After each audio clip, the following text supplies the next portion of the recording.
Hello bachcho, let's read out the question first.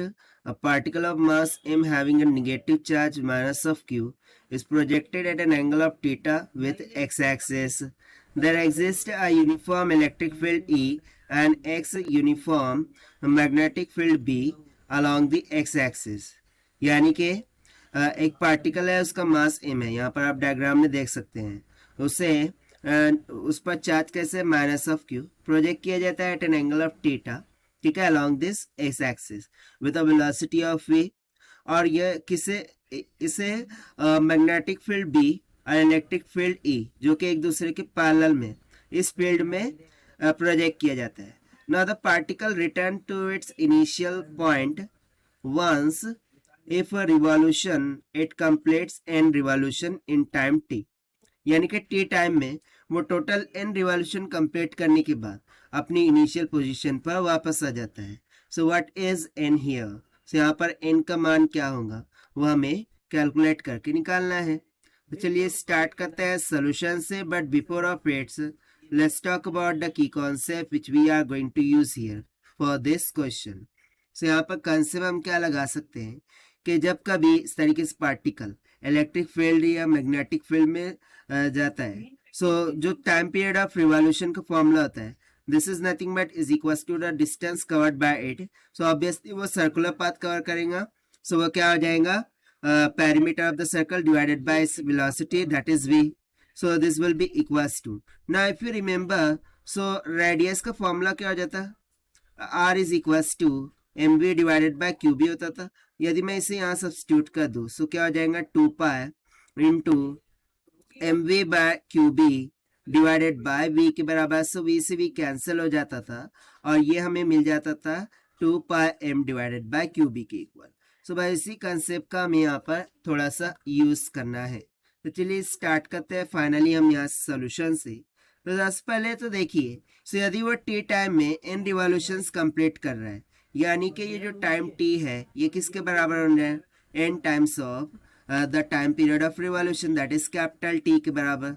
So this will be equals to n times of capital T कितना है, 2 पाई m divided by क्या हो जाएगा, QB.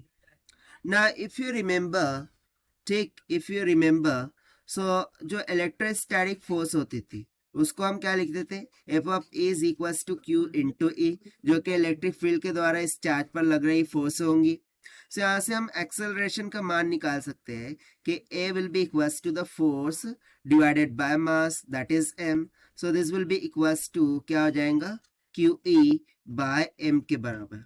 But basically ये minus of Q E by M होगा. ऐसा क्यों, क्योंकि इसको हम अपवर्ड डायरेक्शन में फ्लो कर रहे हैं. सो एक्सेलरेशन कहाँ लग रहा होगा, डाउनवर्ड डायरेक्शन में. सो डाउनवर्ड डायरेक्शन के लिए जो एक्सेलरेशन होता है वो हम निगेटिव लेते हैं.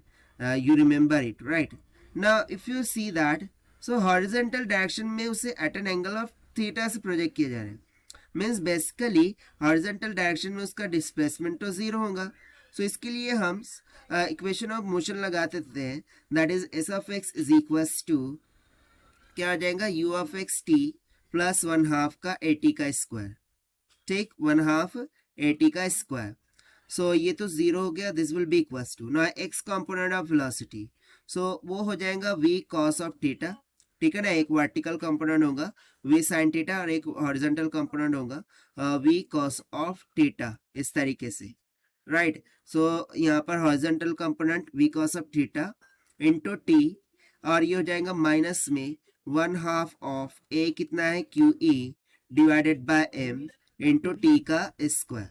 अब मुझे यहाँ पर क्या करना होगा, टी का मान सब्स्टिट्यूट करना होगा, जो कि हमने यहाँ पर ऑलरेडी कैलकुलेट करके रखा था, 2 pi M N divided by Q B, right. So इसको यहाँ सब्स्टिट्यूट करते हैं और कैलकुलेशन कर लेते हैं.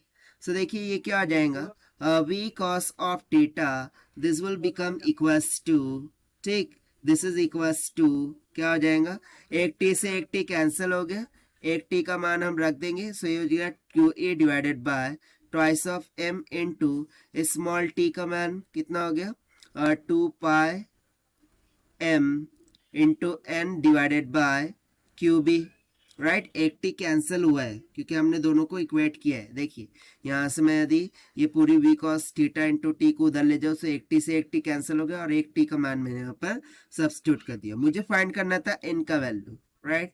सो n will be equals to क्या हो जाएगा, b into v, okay, b into v cos of theta और डिवाइडेड में क्या चला जाएगा, पाई इंटू ई, क्योंकि बाकी सब टर्म तो कैंसिल हो गई। देखिए एम से एम कैंसिल, टू से टू कैंसिल, क्यू से क्यू कैंसिल, सो बच क्या रहा है B V cos theta by pi E के बराबर।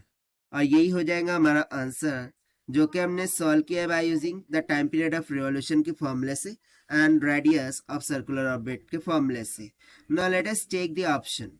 सो यहाँ पर कौन सा ऑप्शन मैच हो रहा है, B V cos theta by pi E, यानी कि option A will become correct.